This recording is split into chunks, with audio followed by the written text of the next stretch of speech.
This is episode 29 of the Magic Detective Podcast. On this episode, I talk about the life of the Great Raymond. That and more on this episode of the Magic Detective Podcast.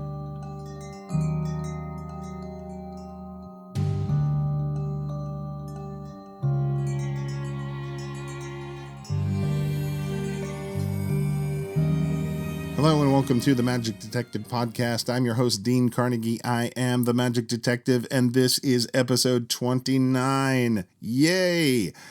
Before we begin the podcast today, I'd like to start with something a little topical, a bit of news or something related to magic history. And today I'd like to start off with a big hats off to William Rauscher. In an earlier podcast, I kind of made a joke out of the fact that there were like all these magic history books, and every time you turned around, a magic history book was written by William Rauscher. And I thought it was kind of funny, but at the same time, it's mind-boggling to think about the amount of history he's uncovered and shared with the magic community. I am in awe of his writing skills, his memory, his research skills. In fact, the main source of information for today's podcast is one of my favorite books, The Great Raymond, written by Bill and published in 1996. It's both a beautiful book to look at, and it's full of incredibly rich content. And it's obviously long out of print, but you really should have this book in your library. And I see it come up for sale from time to time. So if you can find it, get it. I highly recommend it. Again, hats off to William Rauscher for your many contributions to magic history. Thank you, thank you, thank you, thank you, thank you, thank you. Also, a quick mention that the next Potter & Potter auction is August 17th, 2019, and this is their summer online-only auction. So if you'd like to participate in that, go to potterauctions.com to find out more. Next up, hey, here's some news. Another Magic Detective History contest. Are you ready? You should write this down. The question is, what is the real name, not the stage name, what's the real name of Maurice Raymond's second wife? Send your answers to info@carnegiemagic.com. Put Magic Detective Contest in the subject box and include your name in the email as well. I will draw a name from among the various correct entries and notify you at the end of the month. This contest will run till the end of August. So there you go. And now let's get into today's feature. He was born Morris Raymond Saunders in Akron, Ohio, May 30th, 1877. He would claim his name as Maurice F. Saunders in his earlier years, and then once he became the Great Raymond, his name became Maurice Francois Raymond. His uncle Addison was a doctor who quit medicine to become a magician. Addison the Wizard began his first professional tour in 1886, and along with him was a new assistant, an apprentice, 9-year-old Raymond. During the tour with his uncle, they both took time out to see another magician named Alexander Herman the Great. Now here was young Raymond working in a magic show with his uncle, but it was Herman the Great that inspired him to become a professional magician. Now, according to the book, The Great Raymond by William Rauscher, the following summer, Raymond joined the circus, while his uncle retired from magic to open a photography studio. His uncle's change in profession would be Raymond's gain, as he would be given all of his uncle's magic equipment. Raymond claimed that as a teenager on a trip to England, he had the good fortune to give a command performance before Queen Victoria. He made this claim in numerous newspaper interviews, and in later years he would perform before many heads of state and royalty, and these events can be verified. However, I'm a little skeptical about the Queen Victoria claim. He doesn't really promote it in any of his posters, but he does promote a lot of the other heads of state and royalty performances. So it seems, I don't know, that Queen Victoria one I'm skeptical about. In 1895, Maurice Raymond does appear in the pages of Mahatma magazine 1895. In fact, it says that Maurice Raymond is preparing an all-new juggling act. Well, that's interesting. In 1898, at the age of 21, Raymond was booked for his first world tour. According to the book, The Great Raymond, he toured Hong Kong, Calcutta, Bombay, Ceylon, and then completed the tour in South America. Raymond's earlier shows included stage magic, escape artistry, and hypnotism. His escapes were standard fare for the day: handcuffs, ropes, jail cells. By all accounts, he was a fine escape artist. Audiences enjoyed his escapes. Well, except for one guy, Houdini. In 1906, Houdini got wind of Raymond, and he likely knew of him before this as well. But in 1906, Houdini was publishing the Conjurer's Monthly magazine, and he had an opportunity to go after Raymond, which he did. Here's a few examples. Raymond, the handcuffed mystic, some time ago played at Luna Park, Pittsburgh, and made good, but he should make a reputation on his own merits and leave the others alone. Can't they convince the public that they are good without dragging in the name of a performer that has had to work hard to occupy the position he holds? We all have to start, but let's do it on our own individual merits. The next piece to appear in the Conjurer's Monthly magazine had me curious. In fact, I was not going to post this unless I found some information to back up the claim, because I wasn't sure if the story was even true. But I found several newspaper articles to back up that the event really took place. So here are some headlines. From the Newcastle Herald, January 19th, 1907, the headline appears, "Handcuffed King is nearly smothered. Taken out of box unconscious in Rochester Theater last night."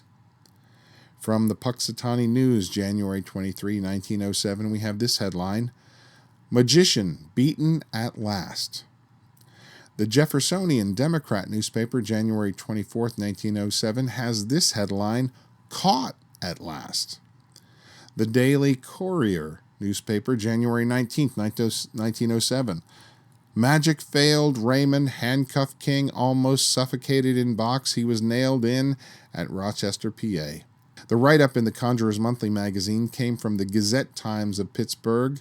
It reads, "This will be the last box I ever get out of in Rochester," declared Raymond, the handcuffed King, at the theater here tonight before he entered a strong box, which had to be broken open by stage attendants almost an hour later, when Raymond's apparently dead body was carried from the stage. Raymond appeared here 6 weeks ago and drew such crowds by his magic and bursting of handcuffs and boxes that he duplicated his performance this week. At the magician's request last night, 6 well-known citizens mounted the stage and constructed a box from planks 2 inches thick using heavy spikes. Raymond was then manacled and tied with heavy ropes, as in previous exhibitions, and placed in the box, which was nailed up. "Don't be stingy with the nails," shouted Raymond from the enclosure. His advice was taken. For 20 minutes, there was absolute silence in the auditorium. Then the nervous strain of the audience increased until finally there were exclamations of terror. It was evident that Raymond had at last been beaten and the box had to be torn open. The handcuffed King, with rope and manacles intact, was found unconscious. Women fainted and shrieked. Raymond's wife, who'd been standing in the wings, fell in a swoon. The magician was taken to the hospital, where he was later revived. Had he been left in the box 5 minutes longer, it is said he would have smothered to death. One newspaper account said that Raymond would attempt the box escape one more time to try and redeem himself. However, I couldn't find an article that covered this so-called second attempt. His statement that this would be the last box I ever get out of in Rochester would be a little bit misleading at best. He would continue to do the box escape during his tour, just not in Rochester. In fact, the following week, he was in Vermont presenting the packing box escape. Thankfully for Raymond, he did not live in the age of the internet, because the news of his failure ended pretty quickly and was never brought up again in the papers. Another short piece from the Conjurer's Monthly magazine said that Raymond was in Havana doing a show and was challenged with a pair of handcuffs that he refused. This caused him a lot of negative press. Then there's this piece in the April 1908 issue of the Conjurer's Monthly magazine. The Great Raymond is still playing in the West Indies, but most of the company with which he toured South America have returned to the States. They are a very much dissatisfied band of players and declare that after seeking other redress for certain impositions put upon them by Raymond, they hauled him into court in Trinidad, but that before a hearing could be had on their complaints, the illusionists sailed to one of the nearby islands under another jurisdiction. One of the acts is declared to have been sent home by the American consul. A member of the troupe declared that out of 5 months' tour, they worked only 9 weeks and were not paid for the time where they were laid off, although their contracts read that they were to be paid weekly. Raymond's system, they say, was to lay off several days after the arrival in each town while the show was being lavishly billed. 1, 2, or 3 performances would then be given, and then a jump made to another stand where the same routine would be followed. The players declare that they were paid only for these performances. From Caracas to Trinidad, they say they played only 9 shows out of 5 weeks. A member of the company estimated that Raymond was $17,000 ahead on the tour. Now, I share these things with you not to show you how bad Raymond was. On the contrary, I just want to establish this relationship, or lack thereof, between Houdini and Raymond, because later I've got some stories that are, well, they're even more intense. With the exception of this escape mishap in January of 1907, Raymond appears more than capable as a performer. He was in exceptionally good shape physically, and in some of his photos and posters, he's got really kind of a beefcake imagery going on. Researching through a number of magazines, I came across this unique title for Raymond: The Mark Twain of Magic. Well, that's a curious thing to write about a person, and I wondered how he picked up this moniker and from whom. Well, from the book The Master Magicians by Walter Gibson, I found the answer. It turns out that Raymond met Mark Twain on board a ship, and Raymond introduced himself, and he and Mark Twain seemed to hit it off. In fact, Mark Twain suggested that the young Raymond allow him to introduce Raymond before a show the next night. Now, from the book, it reads, "The ship's passengers were most fortunate," Mark Twain said, "to have with them that evening the Great Raymond, a true master of mystery, and more. He had remarkable qualities, which Mark Twain was sure the company would soon discern, and he went on to describe Raymond as handsome, clever, and gifted with a wonderful personality. They would find that every word that Raymond uttered literally sparkled with humor and wit." There Mark Twain paused, while Raymond, overwhelmed by the introduction, swelled with pride, and then, "In short," summed up Mark Twain, "he is the Mark Twain of magic." And at that point, the audience lost it, and the laughter was greater than anything Raymond had ever experienced. And strangely enough, Raymond's jokes during his show got bigger laughs than he was ever used to.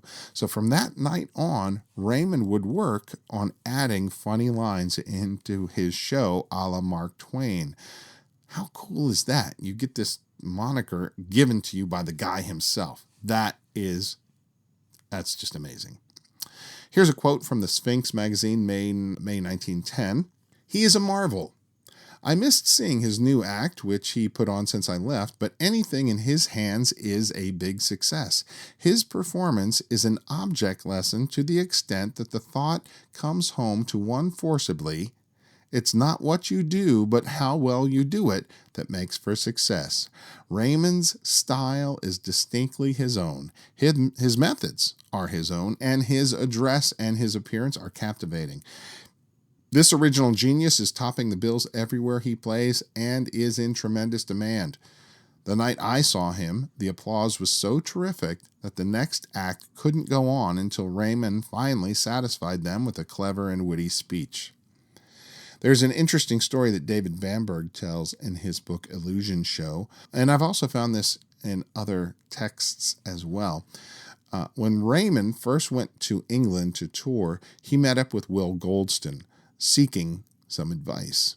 The two talked cordially, but later Goldston was almost beside himself because he couldn't understand how anyone with half a brain in their head expected to present old magic like the egg bag, the sub-trunk, the Keller rope tie, and do all of these things for top dollar and make a splash in London. He must be a fool. Well, to Goldston's surprise and many other people's, the reviews of Raymond's show were great. So he took old material and by infusing his own personality, made the routines into real treasures. A lesson there for all working performers. Here's how P.T. Selbit described it in his periodical The Wizard in February 1910. An occasional contributor complains that Raymond, in his successful show, does nothing new. We are invited to table his performance, the survival of the oldest. Possibly, this would but amuse Mr. Raymond. Certainly it would not hurt him. It might be a little bit out of place, however, to remind our contributor that the revival of the oldest is open to all. Most of us knew all the material that Raymond used years before he even came to this country, and we can only blame ourselves if we didn't think to use it to make money out of. There are plenty more ideas out there as old as the hills that are bound to come to life again. The job is to be the first one to get them. From a 1913 issue of the Magical World magazine, we find out that on October 10th, 1910, Raymond's wife, Martha Saunders, left him while in Genoa, Italy. In 1913, while back in the U.S., Raymond was granted a divorce by the Superior Court of Chicago. The only issue is Raymond was never married to anyone named Martha. His first wife's name was Luella Cross, and she did eventually leave him in 1912 and married Henry Houston, another former member of the Great Raymond show. By the way, the reason for the divorce, it seems that Maurice Raymond couldn't keep his hands off the other showgirls in the show. The next story comes from the pages of Illusion Show by David Bamberg. It's an amazing story, and the back story of this is, as a kid, David Bamberg would stay over at Harry and Bess Houdini's house, and one day, young David accidentally discovered the secret of the East Indian needle trick. Now, he kept the secret to himself. He didn't divulge it to anyone. Well, fast forward now a few years, and David's now living in London, studying, and he's invited to a meeting of Will Goldston's Magic Club. Goldston even asks David if he'd be willing to perform something at the meeting, and David agrees. Although thinking about it later, he realizes that, well, maybe he agreed too quickly, because he was at his wit's end to try to come up with something that might entertain this group of professional magicians. And then it dawns on him, oh, hey, I could do the needle trick. Perfect. That's something they will love. So the night of the meeting, David is all prepared, and the various magicians are entering the room, and in walks none other than Harry Houdini, who sees David and comes over and greets him with a big hug. And David is mortified. Now he can't do the needle trick. And how is he going to get out of this predicament? Maybe feigning a sudden illness, perhaps. As he's trying to figure out this dilemma, he hears a ruckus in the back of the room. And apparently, Maurice Raymond is trying to come into the room, and Houdini won't let him. According to Bamberg, the two get into a momentary fist fight until Will Goldston and others rush in and break the two apart. Thanks to this sudden bit of drama, everyone forgets about David Bamberg's coming performance, and for him at least, the day was saved. There are a couple of funny stories from the book of Legerdemain and Diverse Juggling Knacks by John Braun and Ken Klosterman.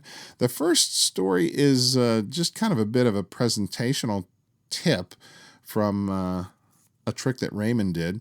While in South America, he was performing at a theater, and Raymond went into the audience and borrowed a parasol from a woman in the audience. And then he also went about borrowing several handkerchiefs or scarves from a number of women. He wrapped up the parasol in paper and placed the scarves in a bag, and a moment later, The covering from the parasol was now found in the bag, and the borrowed handkerchiefs were now found on the ribs of the parasol, the framework on the parasol. This, of course, you'll recognize as the mutilated parasol, but I love Raymond's twist of apparently using borrowed objects. That's genius. Next is a story that no doubt it was inspired by Alexander Herman, his idol. The event took place in British Guiana, and one day while strolling through town, Raymond happened upon a woman selling fruit from a cart. He walked up to her and he purchased an orange. Then he took out a knife and he cut the orange open to find a gold coin inside. He was surprised, but not as surprised as the woman selling the fruit. So he purchased a second orange, and again there was another gold coin. And now he offered to buy the entire cart of oranges, and the woman refused. So Raymond went on his way. And as you might imagine, the woman began cutting up all the fruit in her cart, only to find no coins. She ruined all of her fruit, and she was so mad she called the police. Raymond was later hauled into court, and some sort of settlement took place, but Raymond got what he wanted, lots of publicity, and sold out audiences at the theater. Now, from the book Sensational Tales of Mystery Men by Will Goldston, we find another story of Houdini and Raymond that takes place in 1920. The Magicians' Club of London, of which Houdini had been president since its start, wanted to give their illustrious president an award. Will Goldston wanted to find a professional magician who could host the evening's activities and present the award, and he chose the Great Raymond. Well, this did not set well with Houdini at all. It took quite a bit of convincing for Houdini to agree to the event, but even after he agreed, things got even weirder. These little brochures were printed for all the attendees, and when Houdini saw these, he blew his stack because among the things that were listed on the card, it said the Great Raymond. And it was bold letters, the Great Raymond. Houdini says, you can't put that on there. Raymond was not great. So he suggested that it be changed to Maurice Raymond. Goldston, he didn't see the big deal. After all, the Great Raymond was only a stage name. And Houdini told Goldston if the name was not changed, he would not attend the event, and he would go so far as to resign from the presidency. And shockingly, the little pieces of paper were changed to read Maurice Raymond. Now, Raymond's beef with Houdini was because he thought Houdini had sent his goons to one of his shows and sabotaged an escape by putting birdshot into the keyhole of a pair of handcuffs, thus preventing them from opening and trapping Raymond inside. Houdini's beef with Raymond was the fact that Raymond was doing escapes at all, but he was also doubly annoyed that Raymond would use the title King of Handcuffs, and he was annoyed the fact that Raymond would use Houdini's name in the course of his escapes, claiming his were better than Houdini's. Interestingly, they both presented the subtrunk, Houdini under the title Metamorphosis, Raymond under the title Metempsychosis, and they both used it early on in their vaudeville acts. One other thing about Raymond, though, he had a number of escape posters that were clearly inspired by, if not ripped off from, Houdini. Over the course of his performing career, Raymond had hired a few performers who would later go on to their own fame and fortune. These included Chang in 1906, in 1931, Will Rock, and in 1925-26, David Bamberg, the son of Okido. Now, with David Bamberg, Raymond had notified him that he had set up a tour in South America and invited him to join the show, along with a mechanic who turns out to be the very brilliant Edmund Spreer. David also brought his wife along. His job would be as chief assistant to Raymond, and he would also perform his shadowgraphy act in the show. And thanks to David Bamberg, we get some insight into Raymond's complex character. In the book Illusion Show, Chapter 22, David reveals an incident in a theater where the stage was severely sloped, so much so that one of the illusions wouldn't work because of the angle that it rested. So Raymond told the crew to cut down the legs to even it out. But David, having a good working knowledge of mechanics, suggested it would be better to make a new set of short legs for the back rather than destroy the existing ones. Raymond would not budge and told them to do as they were told. Later on in the tour, in another city, they had to pay a hefty price to have new legs made for the ones that they destroyed. Raymond should have listened.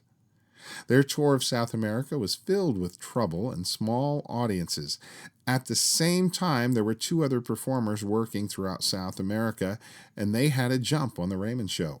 These two other performers were both presenting Asian-inspired shows. One was Li Ho Chang, the former assistant to Raymond. The other turned out to be Okido, David's father. In every city the Raymond show went to, they'd find playbills left over, posters left over, usually from Chang's show. And Chang had performed to sold-out houses. Raymond wasn't even filling the main floor. It was both embarrassing and humiliating for Raymond, and his temper grew bigger and bigger. He soon got into a spat with Edmund Spreer. Raymond was just, frankly, difficult to get along with, period. The show that they were presenting was actually a very strong show, even better than Chang's, to be honest, and I'll explain. It opened with a routine called the Human Wardrobe, which was a cabinet which the entire company appeared, including Raymond. Next was the Mystic Orange routine, which was a production of oranges that filled two very large bowls, and then the oranges were tossed out into the audience. The Vase Mystery was the flags of all nations were produced from a ghost tube. And David Bamberg points out that Raymond was the first to present this effect in South America, and it later became known as El Tubo Raymond. Next was a routine called The Dentist, which was an electric chair illusion in which Litska vanished in a puff of smoke from a cabinet.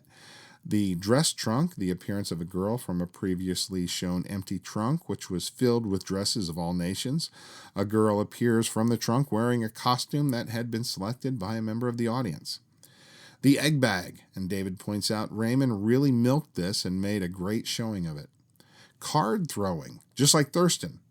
Raymond was doing card throwing in his show.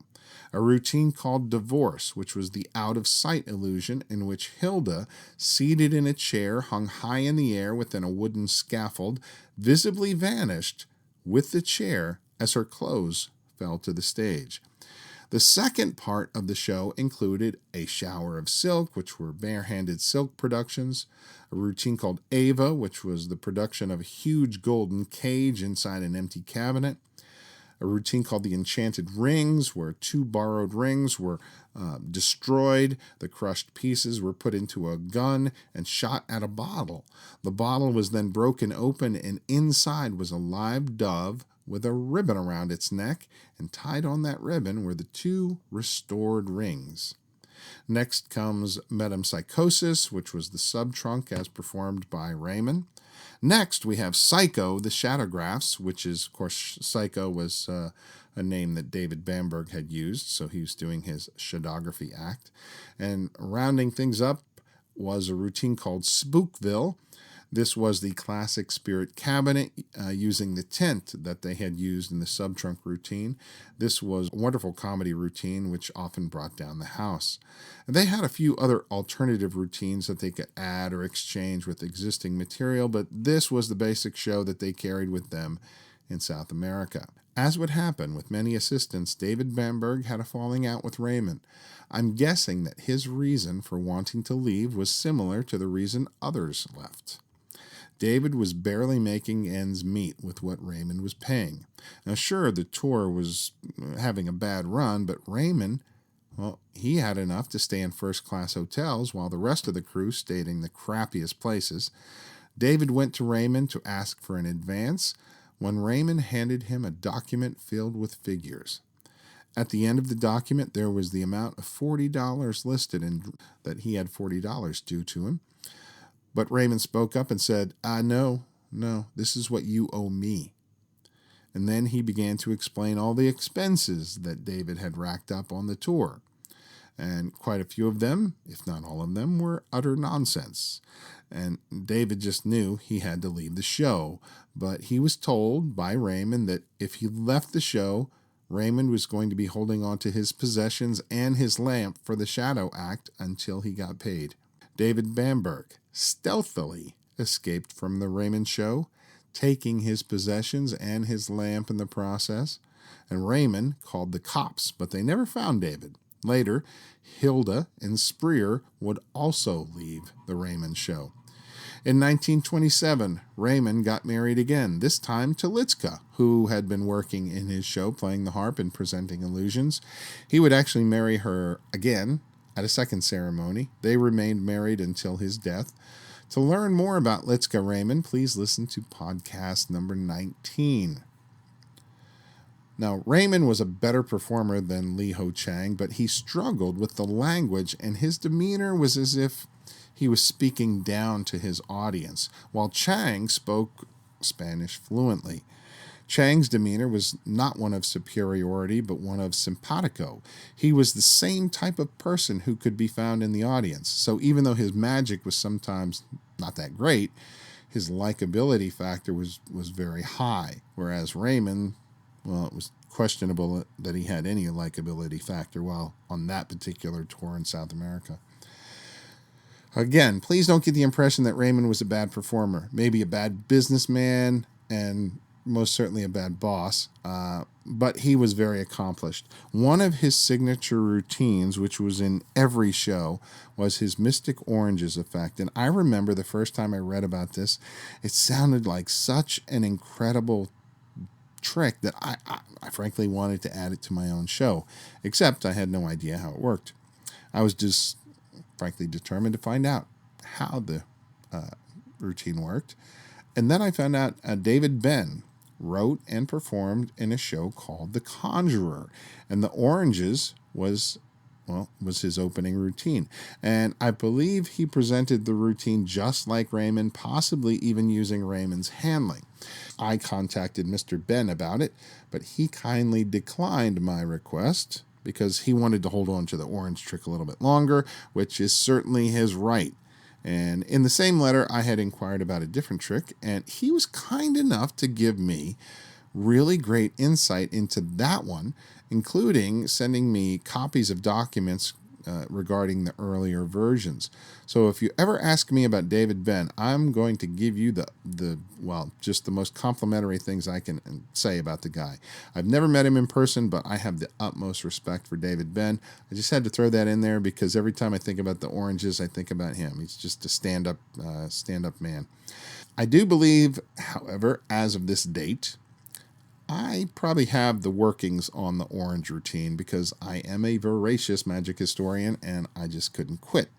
I'm not adding it to my show, however, but I did finally get all the work on it. But Raymond, it would seem, never took it out of his show. It was his baby, and it was pure showmanship in his hands. And here's what you basically see. There were two side tables. They had a little cloth draped over them with a bowl sitting on top, and Raymond would go over and pick up the cloth and show it both sides. There's nothing there. He'd pick up the bowl. It's a clear glass bowl. He'd hold the cloth over the bowl, and boom, all of a sudden it would be filled with oranges, and he would step over to the other table, do the exact same thing, and then they would toss these real oranges out into the audience. And wow, I just love that. Raymond would later teach the routine to Will Rock, who was with the Raymond Show for 4 years, and Will Rock continued to do the orange routine in his show for many years. Another routine that is often singled out by both laymen and magicians alike was his handling of the egg bag. Raymond was a master of this prop, and as David Bamberg once said, Raymond really milked this routine and made a great showing of it. Now, as for his illusions, Raymond would have quite a few over the years. He had the Girl from Light, which we know of as the Shadow Box. He had a Girl Without a Middle, or Disembodied Princess. He had a Selbit sawing that was built for him by David Bamberg. Raymond, of course, had the sub-trunk, which he used in his metempsychosis routine, and he made really good use of the modern cabinet. Raymond performed the costume trunk illusion previously described. Earlier in his career, he had the Noah's Ark illusion in his show, where he could show this large cabinet empty, and then he would produce an unbelievable amount of livestock and then eventually a person. He had a levitation illusion in the show, and I think he even had Flighto in the show as well.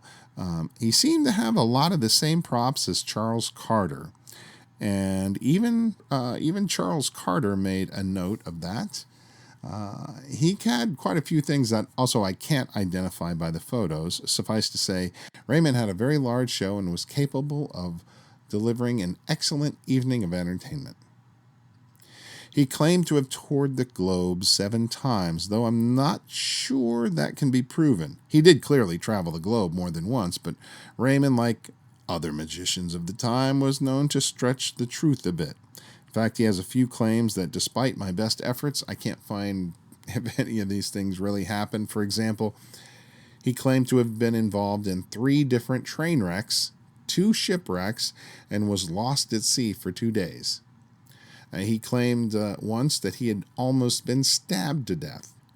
Now, I think all these things are possible, but there just doesn't seem to be any documentation to back up the claims.